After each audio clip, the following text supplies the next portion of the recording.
Assalamualaikum, hai semua. Masih di catatan istimewa guys.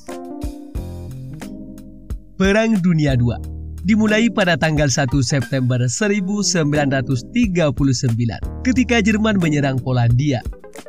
Serangan ini memicu reaksi dari negara-negara sekutu dan konflik tersebut akhirnya melibatkan banyak negara di seluruh dunia. Perang Dunia II berlangsung hingga tahun 1945 dan memiliki dampak besar terhadap sejarah dunia. Hitler dan Partai Nazi ingin menguasai Eropa bukan tanpa alasan. Berikut beberapa alasan utama Nazi Jerman ingin kuasai Eropa versi catatan istimewa. Bagi kamu yang penasaran, tonton sampai habis. Namun sebelum lanjut, bagi kamu yang baru gabung di channel ini, terus dukung channel dengan tekan tombol like, subscribe, dan loncengnya, agar kamu terus mendapatkan notifikasi info baru dari catatan istimewa.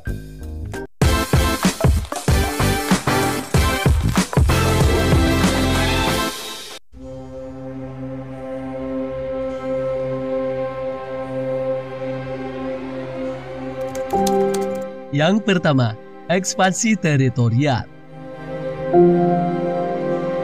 Salah satu tujuan utama Adolf Hitler dalam kebijakan luar negeri Nazi adalah memperluas wilayah Jerman secara drastis. Konsep Lebensraum atau ruang hidup adalah ideologi yang digunakan untuk membenarkan upaya tersebut. Hitler dan Partai Nazi percaya bahwa Eropa Timur harus dikuasai oleh Jerman untuk memberikan ruang bagi populasi Jerman yang berkembang pesat. Ini menjadi salah satu alasan utama di balik invasi Jerman ke Polandia pada tahun 1939 yang kemudian memicu pecahnya Perang Dunia II.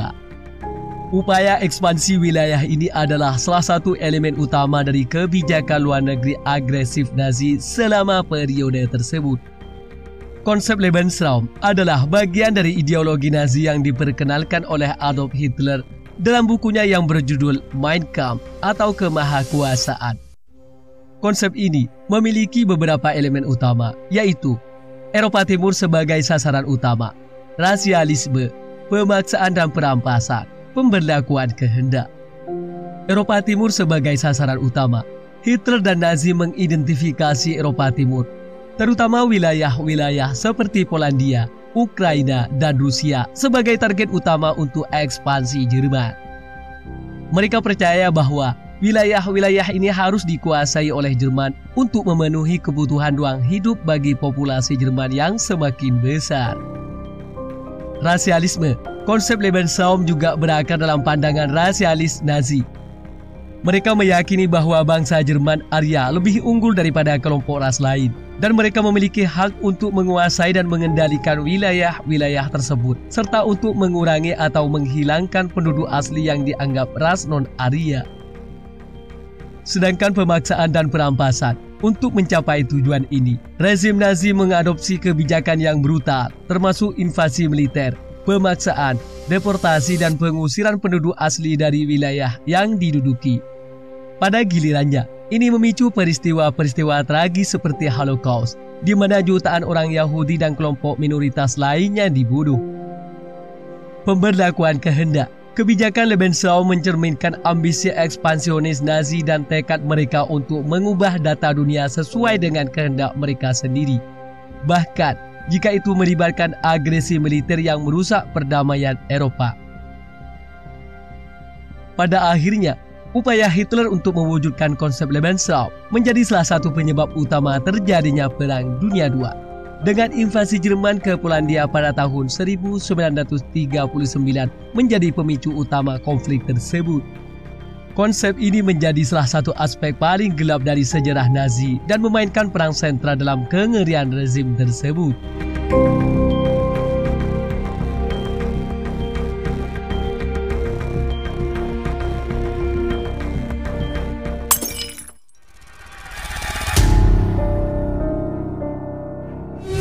Yang kedua, revansisme.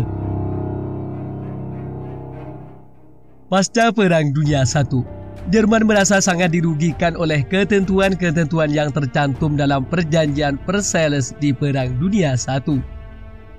Ketentuan-ketentuan ini sangat membebani Jerman dengan pembayaran reparasi yang besar, pembatasan militer, dan kehilangan wilayah. Hal ini menciptakan ketegangan dan ketidakpuasan di dalam negeri yang memungkinkan Adolf Hitler naik kekuasaan pada tahun 1933. Hitler memiliki ambisi untuk mengembalikan kebesaran Jerman yang hilang dan membalas dendam terhadap ketentuan perjanjian Versailles. Ini memicu ekspansi militer Jerman dan berbagai tindakan agresif yang akhirnya menyebabkan pecah Perang Dunia II pada tahun 1939 ketika Jerman menyerbu Polandia. Sejarah selanjutnya mengenal masa-masa perang yang penuh konflik dan perubahan besar di dunia.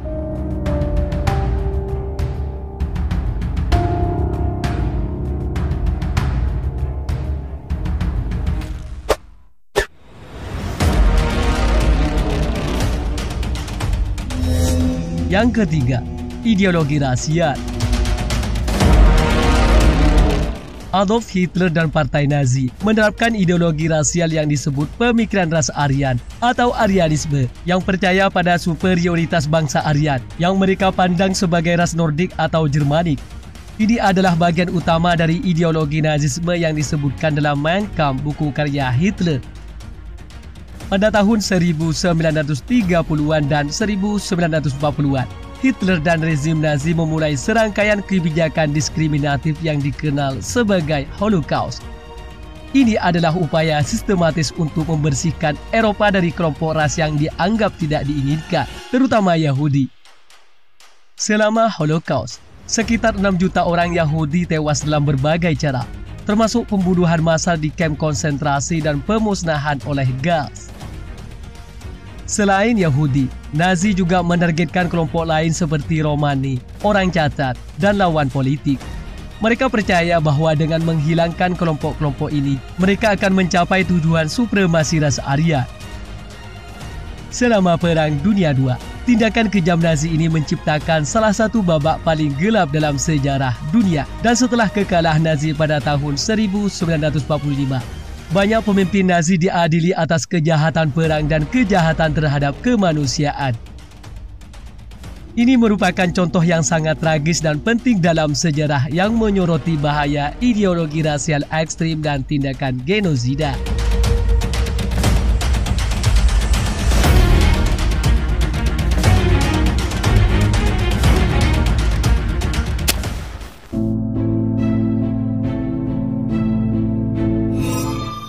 Yang keempat, ekspansionisme militer. Adolf Hitler, pemimpin Nazi Jerman pada tahun 1930-an dan 1940-an, membangun kekuatan militer besar melalui berbagai cara. Salah satu langkah penting adalah pembangunan kembali militer Jerman yang dilarang oleh Perjanjian Versailles setelah Perang Dunia I. Ini melibatkan ekspansi Angkatan Darat, Angkatan Udara, dan Angkatan Laut Jerman.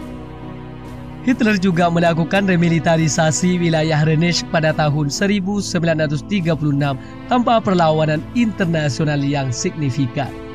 Selanjutnya, dia mencapai persetujuan Anschluss dengan Austria pada tahun 1938, menggabungkan Austria dengan Jerman.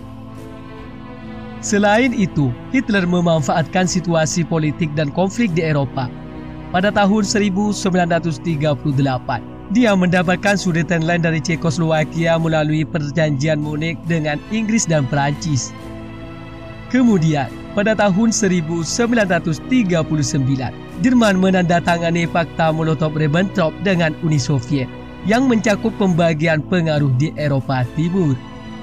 Pada tanggal 1 September 1939, Jerman menyerbu Polandia, memicu pecahnya Perang Dunia II. Serangan ini menghasilkan reaksi dari Inggris dan Prancis yang kemudian menyatakan perang terhadap Jerman. Setelah itu, Jerman melancarkan kampanye militer yang cepat melawan Prancis dan negara-negara lain, mencapai kesuksesan besar dalam invasi Blitzkrieg. Namun rencana invasi terbesar adalah Barbarossa, serangan terhadap Uni Soviet pada bulan Juni 1941. Ini memicu Front Timur dalam Perang Dunia II yang berlangsung hingga tahun 1945. Selama tahun-tahun berikutnya, Jerman mencoba untuk mencapai tujuan ekspansionisnya di Eropa, tetapi akhirnya mengalami kekalahan pada tahun 1945 dengan jatuhnya Berlin dan penyerahan tak bersyarat kepada sekutu.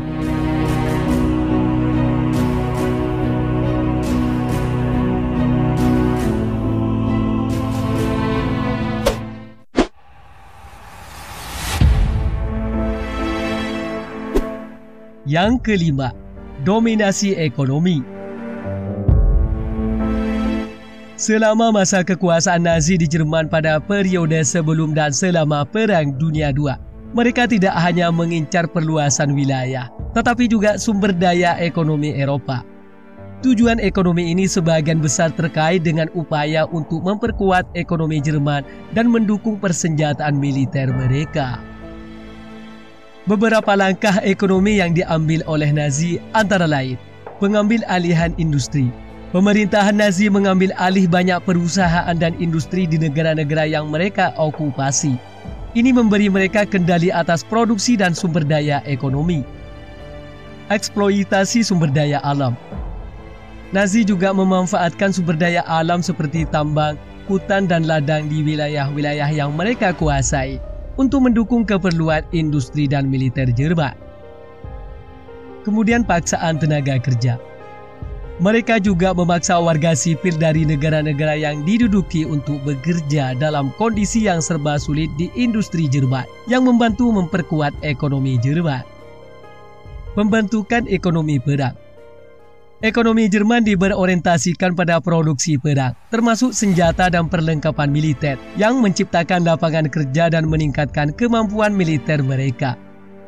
Semua tindakan ini bertujuan untuk mendukung ambisi perluasan wilayah dan dominasi Jerman serta membangun ekonomi yang kuat untuk kepentingan Nazi.